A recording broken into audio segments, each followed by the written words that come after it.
I never do what I do because I wanted to be recognized for it. I do what I do because I'm passionate about it. I did not want to become a nurse initially. I wanted to become a teacher. I've seen the impact of nursing students and nurses to patients who doesn't have access to care. Just being there for them, knowing that they are being taken care of, that really changed my perspective. As an internationally educated nurse, there's a lot of stress that comes into migrating. Migrating is so stressful, and like there's a lot of processes that goes into it. There's still this traditional perspective of nurses as doctor's assistants, because we are not. We are our own profession, and even in our own profession, we have different levels of educational preparations. People will never know what we are capable of if we do not showcase it. It's not about bragging. It's actually just really showcasing what your capabilities are. Sometimes you think that you're not capable because a lot of people tells you that you are not. But actually, if you just stick to what you are passionate about and you pour your heart into it, we are destined to do great things. Welcome to the Nurse on Purpose podcast. For the month of June, we're doing something really special, highlighting the voices and stories of men who are making waves in nursing. While nursing has traditionally been a female-dominated profession, it will always be a profession for both men and women, and it is important to show the range, the skill, and the impact that men bring to this field. The quiet strength at the bedside, the bold voices in the boardrooms, the innovators in research, and the healers in every corner of healthcare. This month is for the brothers who have chosen compassion without apology, who wear the title nurse with pride and power. We see you. Every week this month, we're honoring the impact, the stories, and the future of men in nursing, because their presence isn't just valuable, it is vital. So whether you're a man in the field, a student on the path, or someone who simply wants to understand this profession through a different lens, this one's for you. So let's get into it. Welcome back to the Nurse on Purpose podcast. Today, we are joined by Dr. Jose Arnold-Tariga, a globally recognized nurse educator and leader in professional development. With over 16 years of experience across the Philippines, UAE, and the US, he's dedicated to bridging competency gaps for internationally educated nurses. A Harvard-trained medical educator and award-winning speaker, Dr. Arnold has earned prestigious honors, published in peer-reviewed journals, and amassed nearly 40,000 LinkedIn followers as a thought leader in nursing education. Currently, he serves as Director of Clinical Education at Insight Global Health and sits on the executive board of the National Consortium of Academic Nurse Educators. He was most recently nominated for the Astor Guardians Global Nursing Award. That's really exciting. You're welcome to the podcast, Dr. Arnold. Thank you so much, Nilo, for having me, and good morning. Thank you. Thank you for being here. What does that award mean to you, by the way?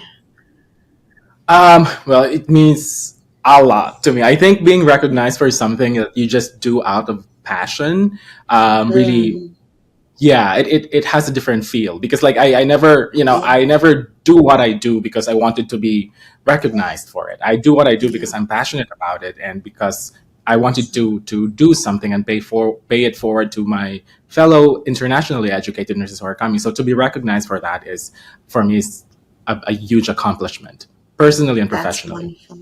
That's wonderful.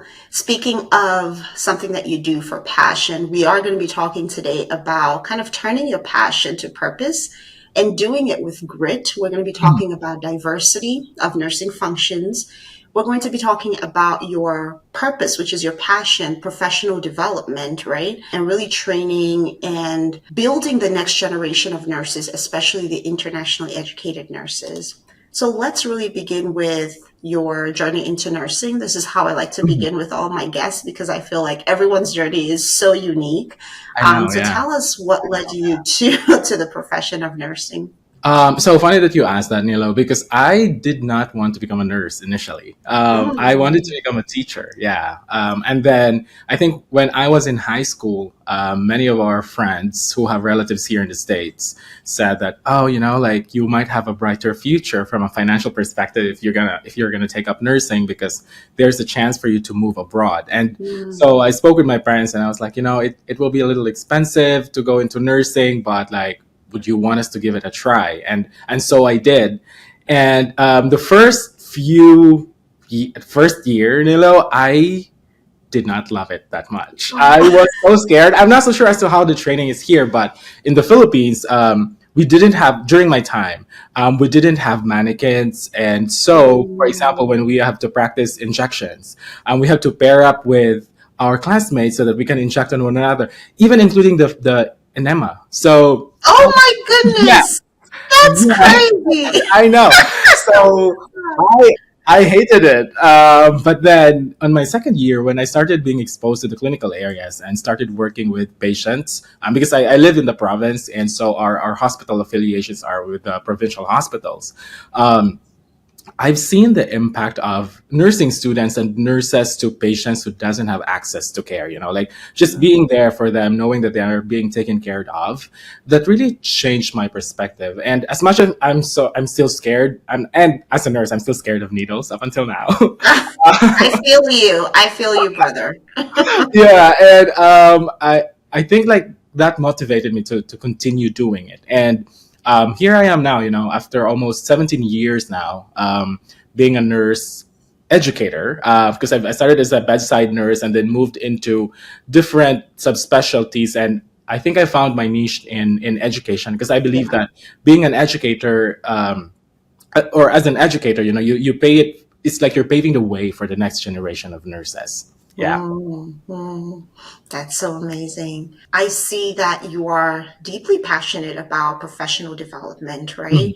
And you've kind of explained and touched on how that was born because when you were a student yourself, you struggled with I some did. aspects of nursing. Why did you focus on professional development of internationally educated nurses? There were a lot of reasons actually, and I might go back to my experiences as I was transitioning, from the Philippines to the Middle East and now in the Mhm. United States. So, when I started as a nurse in the Philippines, like in the Philippines, there's not a lot of pathways for nurses if you want to subspecialize. So it's like you either work in a hospital and then look at the leadership pathway, like from a staff nurse to a charge nurse and then to like managers and Mm. stuff like that. Or you go into academia, start as a clinical instructor and become like professors, like assistant, associate, and full professors. Um, and so I thought that, okay, I think I'm going to go into the leadership pathway because I've started as a bedside nurse. And then when I moved abroad, my focus was like, okay, work hard, show that you are competent and confident, to lead a team. And, Yeah. and so I followed that pathway. But then one of the challenges that I've encountered in the Middle East was, there are organizations and leaders that look into qualifications, and sometimes as a non-Western trained, I've been passed on in terms of Mm. opportunity to grow in Uh, leadership positions, because some leaders believe that Western qualified nurses are much better in terms of leading and are better equipped mm. with those capabilities and competencies of leaders, which was very challenging for me and for many of the Asian or non-Western trained nurses who are working in the Middle East. And so at one point, I've worked so hard. I got promoted after 5, 6 years of working as an acting charge nurse.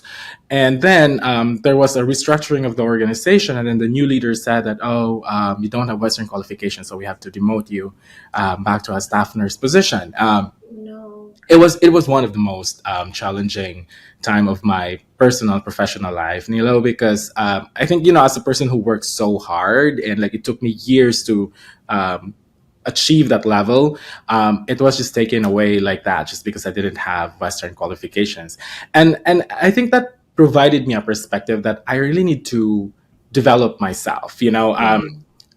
Since at that time, although I was already like really looking at moving to the United States, there were also a lot of factors that sort of slowed down the process of me working towards my visa application.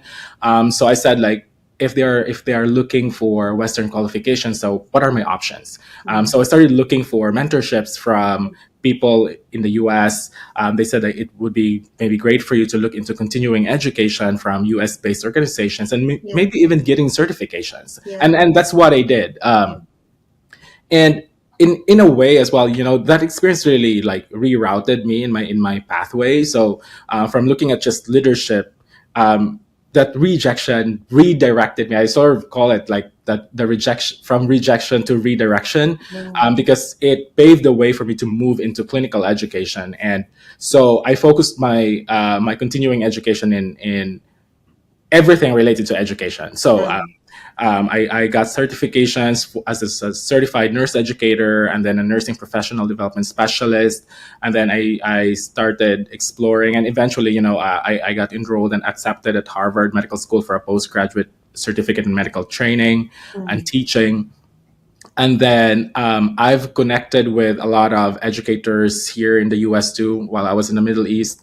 And there was a time that I also started leveraging social media, actually, because I realized that people will never know what we are capable of if we do not showcase it. It's not about bragging. Yeah. It's actually Yeah. just really showcasing I what agree. your capabilities are. Because sometimes, like, as I said, I was siloed, that I was not Western trained, and therefore I am not competent or confident in doing something. But I was, because I've already had training. I had my master's before I went to the Middle East, and I was an experienced critical care nurse. And as a nurse, like, if you're a critical care nurse, you have that. I'm not saying that I'm better than the other nurses, but when you're a critical care nurse, you definitely have a lot of those critical Advanced thinking skills. skills, advanced skills. Yeah. So I started putting my authentic self in social media, and shared what I have done as a nurse and as a nurse educator to lift myself up and to help others too. And eventually, that's the reason why I guess, like, right now, like, I have more than 40,000 followers and connections now in LinkedIn, because a lot of professionals can relate. The struggles of like shifting from this space to another space, or from being siloed, that you are not capable of doing something, but then you are. So yeah, I think I digressed, but that's the reason why I'm so passionate about professional development. Sometimes, the things that we go through set us up, like you said, from rejection to redirection. And so those things happen for a reason. Right. And I love when I hear people's stories that they went through something really horrific, and then they got to the other side of it. They became successful. But not only that, then they used what they had learned to bring other people up along, which is really inspiring, because you could have just said, hey, look at me, I did it. And then that would have been the end of the story. Good story, clap. However, taking that step forward with Insight Global to say, I am going to do for others what somebody couldn't do for me, is really impressive. And so that's wonderful to hear. You talked about Harvard Medical School training as a medical educator. What was your experience like? Was it a long program? Like, what was your experience? It was around 8 months. It's a postgraduate certificate, and I was initially scared when I joined in. There were very few nurses, and a lot of the my batchmates for the cohort were actually medical educators from across the globe, like leaders in their organizations. I think there were like around more than 150 scholars during my cohort, and sometimes, like, we have this imposter syndrome, like, I'm a nurse, and most of them are like medical doctors. I think there were like 3 or 4 nurses, including myself, at that time, and then like the other nurses were nurse practitioners here in the US. And I was just like, oh my god, like, what am I doing here? Yeah, what am I doing here? And so but like, I think the great thing about that was really learning from the experiences of seasoned educators from different parts of the globe. And I think that's what I love about Harvard, because they do not, I think like there's a misconception maybe about Harvard, like they're always saying like, yeah, we're the best and stuff like that. But that's not what I experienced. Of course, like they have great educators too. But they're so good in facilitating from learning from the best. And then you build that community and then you learn from them and then create something new. And I think that was the reason why, like, I harnessed everything that I've learned from the team. I used it in my capstone project, which sort of became actually the foundations of the International Transition to Practice program now. And I also sort of created like a transition to practice program when I was in the Middle East for nursing graduates who wanted to directly go to a specialized unit because they didn't have residency programs there, unlike what we have here in the US. And I guess that was the reason why I was so shocked when I was informed that my capstone project was awarded first place among hundreds of scholars from the different. Yeah, so it made me so proud, and it made me reflect that sometimes you think that you're not capable because a lot of people tells you that you are not. But actually, if you just stick to what you are passionate about and you pour your heart into it, we are destined to do great things. All of us are destined to do great things. Wow, that's amazing. First place in innovation was that capstone that talked about transition to practice. So basically going from nursing student to practicing nurse. Yes. And how like a fellowship program or mentorship program can help support that. Right. What even informed your decision to say, I'm going to get a medical education certification from Harvard? Was it that mentor that sort of led you to consider those options, or were you just kind of like, okay, I've gone through these issues and I want to do something about it. I'm just going to go on Google and find some stuff? The second one, yeah. So I was like, okay. So there are some issues, especially when you said like you don't have Western qualifications. I was like, okay, I'm going to switch for a Western qualification from the best of the best. Got you. Okay. I started exploring different trainings, and I found the one from Harvard, which I feel was more flexible at the time too when I was working. Okay. And then I think I also just applied for scholarship too because it was a bit costly at the time, and they granted me like 50% scholarship. So I was like, okay, I'm gonna go for it, because maybe this is a sign that I need to pursue it because I was granted the scholarship. And and right now, like I'm just so grateful that I did because it was a very good investment, personally and professionally. And like now having that network really makes a difference too. And before I came to the US, like I already have friends from Harvard, and that's wonderful. Okay, so I want to talk about your work with Insight Global, right, where you are bridging these competency gaps for internationally educated nurses. Can you just talk to us about what your company is doing and how exactly you are doing this work of bridging the gap?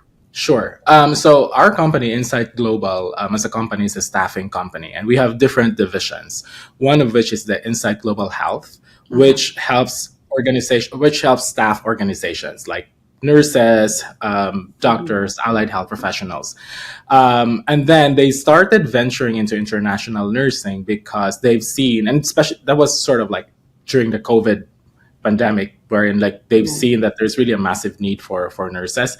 And there has always been migration of nurses anyway to the United States, from the Philippines and other countries. And so they said, okay, we're going to give it a try, but we want to be intentional in making sure that we really support these nurses. And so they thought of developing an education team mainly dedicated to help with that transition. Because what usually happens, Nilo, and this is my personal experience as an internationally educated nurse, is that, the hospitals or the healthcare systems will fly you into the United States, and then you go through the transition to practice once you are stateside. Because they will enroll you in their residency or fellowship programs. And that's well and good, but then you have to understand that as an internationally educated nurse, there's a lot of stress that comes into migrating. Right. Yeah, you have to. I think like the concept of it is just like pulling yourself out of your home country or your country of residence. Because I was living in the Middle East already before moving here, is so stressful, and like Stressful. there's a lot of processes that goes into it. You have to process your visa. I have to take NCLEX. I have to take an English exam to prove that like my level of English can be used here. Competency was good Yeah. enough. And then I have to have my credentials evaluated to make sure that it's equivalent to US BSN. Standards, So yeah. there's really a lot of things that goes into it. And it took me 3 years even, to wait for my visa before I can come to the United States. So it took quite some time. So what we have done is that what they did was like they started seeking out an internationally educated nurse who has a background in education who would love to join and build the curriculum. And this is where like things are just crazy, Nilo. Because like the person who connected me to the vice president who was looking for that to fill the role was a friend through LinkedIn. So I was still I got connected with this person while I was in the Middle East, and it so happened that he was talking to our vice president, our current vice president now, and he said like our vice president said that, oh, do you know someone who's into clinical education, because I need to start this team. And he said like, oh, I know somebody who's now in the United States, so Wow. maybe it may be worth connecting with this person. And so we talked. I remember it was I was like 8 or 9 months here in the US when they called me. And then they asked if I would be willing to join them. And of course, it was a no-brainer. I said, like, yes, I want to do that, because that is something that I would have wanted when I was transitioning. Yeah. So I joined the organization, built the curriculum, the International Transition to Practice program, as we call it. And the main differentiator with our program, Nilo, is this is delivered offshore. It's like a residency program offshore before the nurses arrive in the United States. Yeah. So I do not know any organizations that is currently doing aside from us. So it's currently doing something like that, which makes me really proud. And of course, like we work closely with the hospital systems to make sure that we align our training. There are definitely some challenges in terms of how we train them. But for example, the residency programs here is a mix of didactics, sims, and then clinical exposure in the actual hospitals. And since we don't have an American hospital in the Philippines, we've designed our training facility there to look like the hospital here. So we have like 4 sim labs that really looks like an American hospital. Wow. And we created this facilitated or mock shifts. So instead of like a 12-hour shift, we expose them to a 6-hour shift following the clinical flow here in the US. So they start with handoff, and then they receive, let's say, 5 patients with different cases, and then we create a scenario as if like they're taking care of the patient. So when they come here, like they're already aware as to what to expect. We've provided them access to electronic medical recording systems, which they wouldn't have had access before, because many of our hospitals there, I would say the majority of the hospitals in the Philippines, are still using the paper and pen documentation. There's only a few that uses EMR. So, and you can just imagine, I'm not so sure if like you were still able to, you were still in the, when you were a nursing student, if you've experienced the era of paper and pen documentation and then shift to EMR, like that was so challenging. It was challenging for me personally. So, to provide that opportunity to practice and to feel more confident and competent before moving to the US, it's definitely something. Yeah, and we've shared the outcomes of our studies, even with in the conferences now. So we presented at the ANPD conference in Las Vegas, because we also sort of did like a pre-test and post-test to evaluate how they are performing. And like we're gonna be presenting in the ICN Congress. We were accepted for a poster presentation, and Sigma conference next in a few months from now. Yeah. This is so amazing. You guys took something that is a pain point with transitioning nurses and really, really, this is innovative. You should go into like every country. Oh yeah, I was like, you guys need to be in. You should come to Nigeria. That's where I'm from. I will help you with that one. That's really great that you've done such a wonderful job, because I have heard from nurses who've moved from other countries just how much they struggled. Right. And you got it right. It's not necessarily the knowledge that they're struggling with, because they've got that back where they're coming Right. from, but it's all the different other moving parts, right, that come Right. along with moving. Some of them have families that they might be moving with. Like, how do you deal with that? I've heard people come here and get all kinds of scams or Yeah. emotional abuse on the job because the agency that they work with, and this is not necessarily with nursing, this is just with Right. other For professions sure. too. For sure. The agency that brought them over, was withholding some money from their checks, Right. or giving them like poor housing conditions, or just not fulfilling all the obligations that they had spoken about. So they Right. brought them over almost like for cheap labor. Wow. But it's important to have a company that is trustworthy, Right. and not just in the bringing you, but in training you before you get here. And what that does is that you're putting a high premium on the profession of nursing, right? You're not just saying, oh, you can just come and you'll figure it out when you come. You're really, really pouring into them. So when they come, they're prepared. They're not deer in headlights. And then Right. they have all the other aspects of their lives figured out. That's God's work, Arnold. This is awesome. Doing well. Thank you. That is amazing. Okay. So I want to talk about really your understanding, or since you've been exposed to different parts of the world and the way Mhm. nursing is practiced in the Philippines, the UAE, and now the US, what is kind of like your opinion about how different, practicing in these places are, especially as it relates to nursing scope of practice, Right. and then just kind of professionalism, the way that they are perceived, respect, the Mhm. relationships with physicians and other disciplines. What are your take on that? Yeah. There's definitely a lot of differences and nuances in terms of the perspective of a nurse and how we are seen, in different countries and different practice settings. And in the Philippines, when I was working there, like it, there's a lot of hierarchy in the Philippines. I would say Mm-hmm.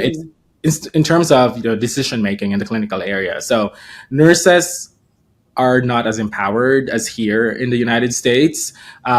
But I guess it also depends on which area you are working. So while I was working, because before I started as in critical care nursing, I started in the medical surgical area.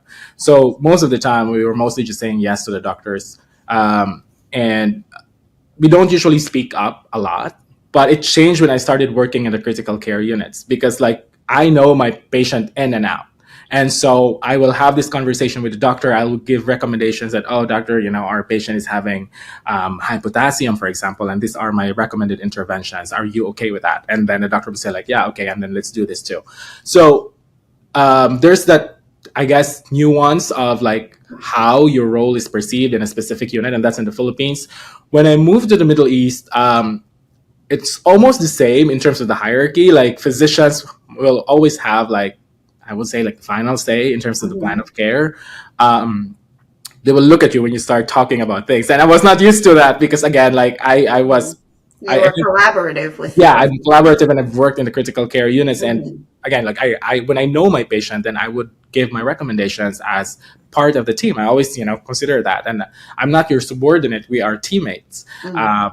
But that was sort of how it was perceived. And I think like generally in the Middle East, like um, there's not a, I don't want to say that they are disrespecting nurses, but I guess like in terms of like the level of respect, like they will between a nurse and a physician, they will have higher respect than the physician. So even if I know a lot about the patient's case because I take care of this patient the entire shift, when they have questions, they will still like look for the physicians. Mhm. So it's like yeah, and the fact that even there, because I also taught there in one of the nursing schools there later in Mhm. my career, I've noticed that there's not a lot who wanted to go into nursing because they do not see it as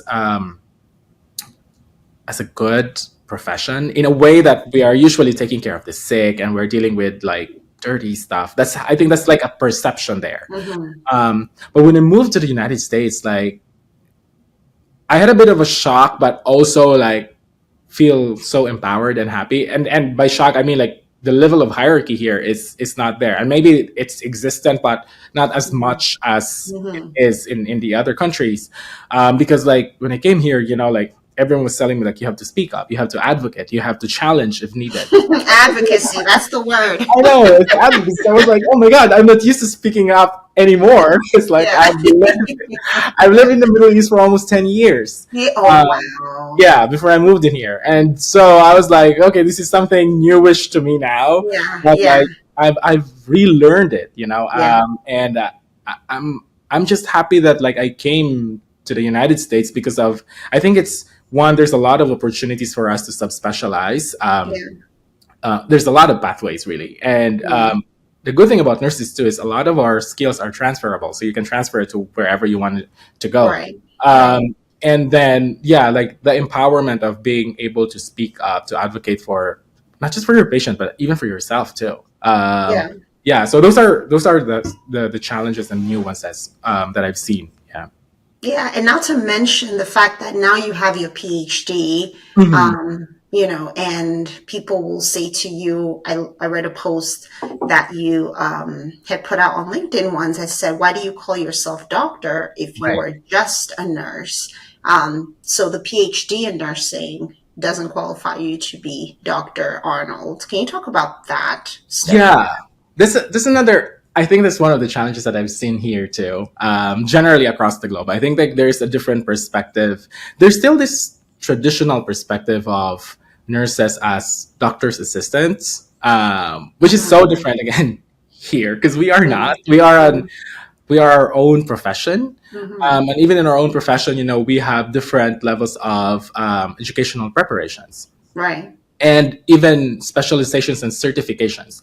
Mhm. So yeah, at one point, like because like when I deliver speeches or when I'm asked to talk in my field of specialty, because my PhD is in education, so most of the time people will introduce me as Dr. Jose Arnold-Tariga, or sometimes I identify as Dr. Jose Arnold-Tariga, depending on my crowd, of course. And yeah, some people will ask me like, why are you like posting or calling your name Dr. Jose Tariga? I was like, for me, I use it in an appropriate setting. Of course, I will not introduce myself to a patient in the clinical area that I am Dr. Jose Arnold Tariga, because they might get confused and they might Mhm. think that you are like a physician doctor. Because again, I think like there's this debate right that is still going on right now as to who should use the title doctor, but Mhm.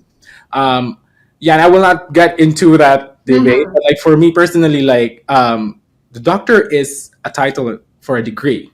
Mhm. If we really refer to people based on their professions, the people that we usually call doctors now are actually physicians. Mhm. We are nurses. I'm a doctorally prepared nurse. They Mhm. are doctorally prepared in medicine. So Mhm. we are doctors. Mhm. We're all doctors with different fields of specialization. So I tried explaining that to one person, and like eventually, like he sort of understood, but then like he still said like, but like, are you using it in to introduce yourself to patients? I was like, no, it really depends. Again, like when Yeah. I work in the academia, of course, like I am addressed by the students as Dr. Jose Antoriga, as one of their professors. But Yeah. when I work in the clinical area, I'm Arnold, Nurse Arnold. Yeah. Yes, absolutely. Being proud of the nurse title, but equally being cognizant and proud of what you've worked so hard for Right. to obtain that doctoral degree. So I don't think that one kind of negates the other. There really should be no battle about it. Patients are concerned about good quality patient care. I agree. I Yeah. don't know if they're like, oh, that was a doctor or a nurse or not a Right. nurse. I mean, it's like you said, it's easy sometimes to get caught up in sort of chasing after validation, right? And this is directly from one of your messages on LinkedIn. I follow you on LinkedIn, like die hard. And you said, especially in the age of social media, where like every Right. post and every achievement and every step is always up for judgment, just Right. like this, using your own title, doctor. And so, why do you think that it's important to remain aligned with your purpose, to focus on your own path and avoid the temptation of comparison or constantly seeking external validation, especially as a man in nursing, focusing on men this month of June?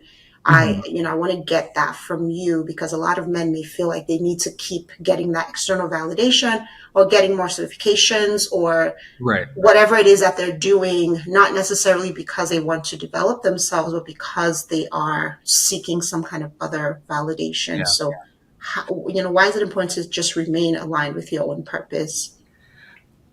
I think you're gonna be miserable if you're gonna keep looking after validation from people. And I have to be honest, Nilo, when I started, like I was looking for validation because Mm, I was seen as not enough. So I would be a mm, hypocrite if I'd say that I didn't start from that path of like mm, reason why I'm getting this is because I want to be validated.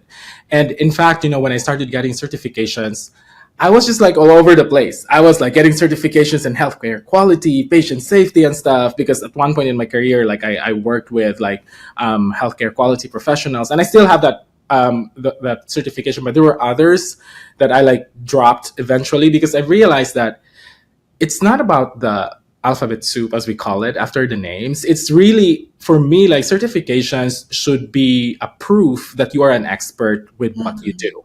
mm. So when you are getting certifications that doesn't even align with what you do, I think it's like you're fooling yourself. Like you're adding those letters, but then when people ask you about what you do or what have you done that is impactful, but it doesn't Mm, necessarily align with it, like it mm. doesn't make sense. And it for me, at least personally, it doesn't give you the fulfillment, of like, Yes. yeah, my name might be too long, but like what does it really mean to me as a Yeah. person and as a Yeah. professional? So like the letters that I'm retaining right now, are really aligned with what I do and with my passion. So for Mm, example, like my PhD and my masters are related to education and my clinical practice. My certifications are in education, professional development, and then quality because I always believe that there's a strong link between quality and education mm, because mm. I'm a data driven educator. Most of the time when you're in the clinical area, we always develop educational interventions because this is what you see in your key performance indicators in your Yeah. units. And yeah, and then like my fellowship, for example, my fellowship from the Royal College of Surgeons in Ireland, in their nursing faculty, I also attach that there because for me, like that signifies that I've made an impact beyond where I am. Yeah. So yeah, it's not just like literally putting a lot of things in there, but I do understand why some people do that for now. But Mm, my advice would be to try to reflect and really see what what is important to you. I'm not so sure if you've heard the term ikigai or life's mm, purpose. mm. It's like a Japanese term, and there's like four questions, and the way I think it's also called the Venn diagram. It's Oh, like yes, I have heard yeah, of that. yeah, so like there's like four circles in there, and then like each of Mhm. the circles will have questions, and then if you would have if you are able to correlate all your answers in the four questions, that means you have found your soft spot, like the middle Yeah. circle, Yeah. which is your life's purpose. So like one of the questions is like, what do you love? What does the world need? What can you get paid for? I forgot the other one, but like so when I Mhm. started asking those questions retrospectively, I was like, oh, I love nursing, or I love teaching. Mm. I love education. What can I get paid for? I can get paid for as an educator. What does the world need? The world needs a lot of nurse educators right now. Oh, and what are you good at? I feel like I'm Mhm. good at teaching and mentoring based on the feedback that I got. So I was like, Yes. so this is now my life's purpose. Like I feel like if I'm gonna pursue something in my life, I'm gonna continue with education, with whether it be in the clinical area, in academia, or now in corporate setting. Like I'm just going to do something related to education. Education.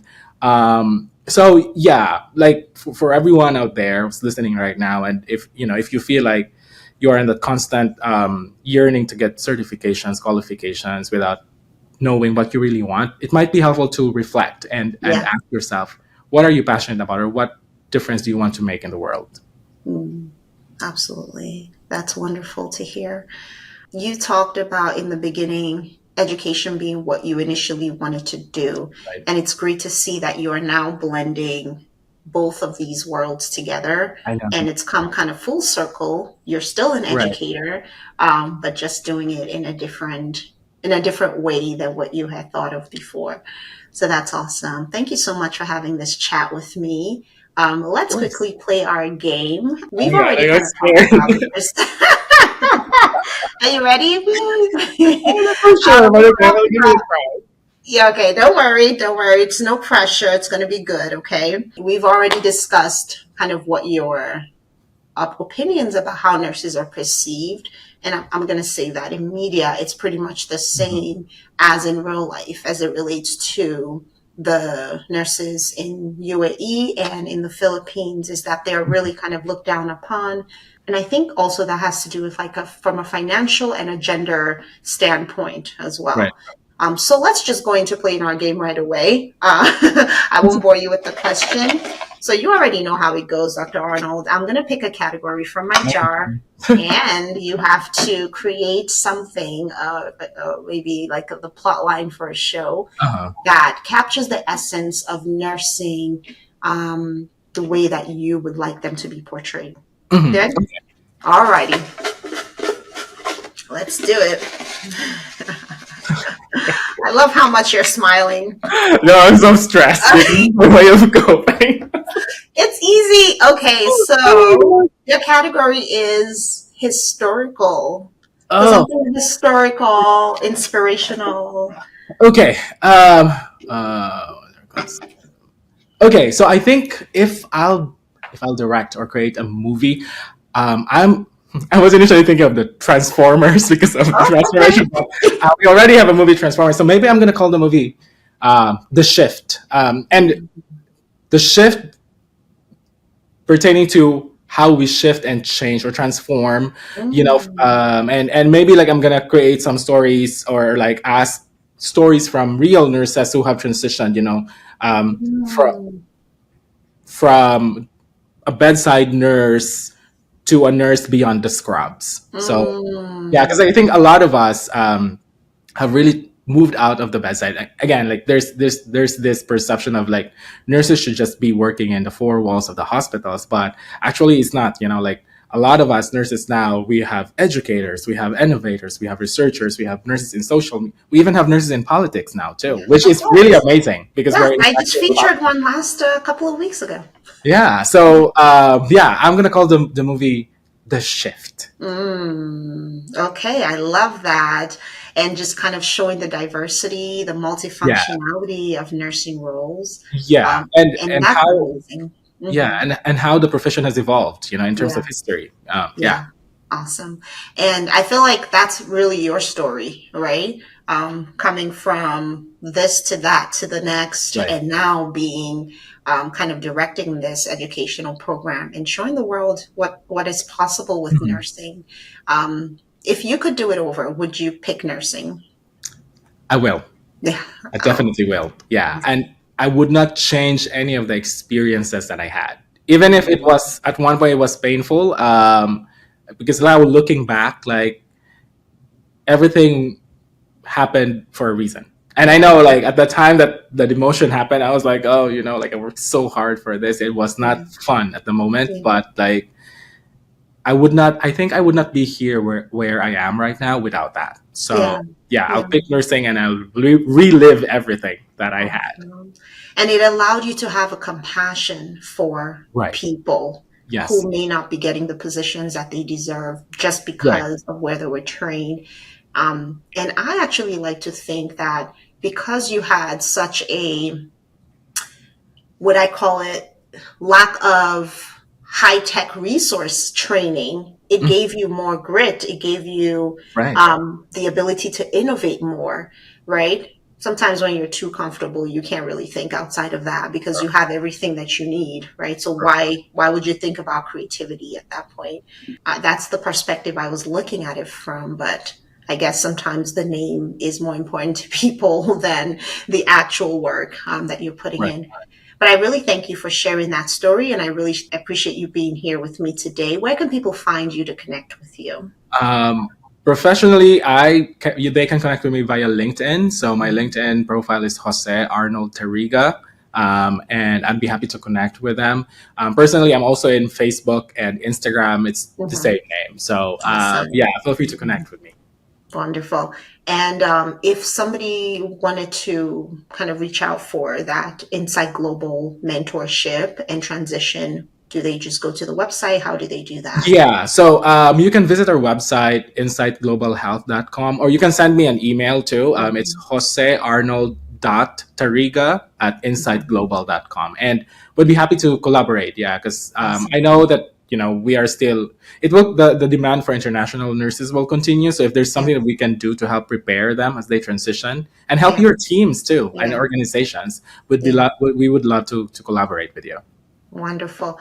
And last question, if you could suggest any nurse to be on the podcast, who would it be? Oh my God. Okay. I did not think about that yet, but I would say, I'm not so sure if you've interviewed Dr. Danielle McCamey. McCamey? Danielle. Okay. Yeah, Okay. yeah, she's the Yes, yes, president, yes. actually the CEO of She's the she's DNPs. definitely on my list. Like 3 people have said to me, you need to talk to her. I've met her before at a conference. She's Yeah, from DMPs of Color. yeah, she's the Yeah. CEO of DNPs of Color. I Okay. met her in a conference too, and was connected with her via LinkedIn friend as Yeah, well. yeah, yeah. And we follow each other in LinkedIn. And oh my God, amazing woman, amazing nurse, and amazing leader. Very Yeah. inspirational. Yeah. Absolutely. That's wonderful. Thank you so much for that recommendation. It's been a pleasure talking to you guys. Please do well to like, share, and subscribe and connect with Dr. Arnold. He's doing amazing things for internationally trained nurses. And we'll see you on the next one. Bye-bye. Bye.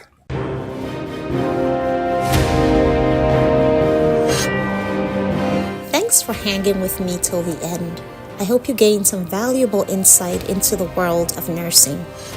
If today's episode inspired you, please like, subscribe, and share with someone who needs to hear about the amazing work nurses are doing. Let's keep breaking stereotypes and reshaping the narrative together. I'll see you next time.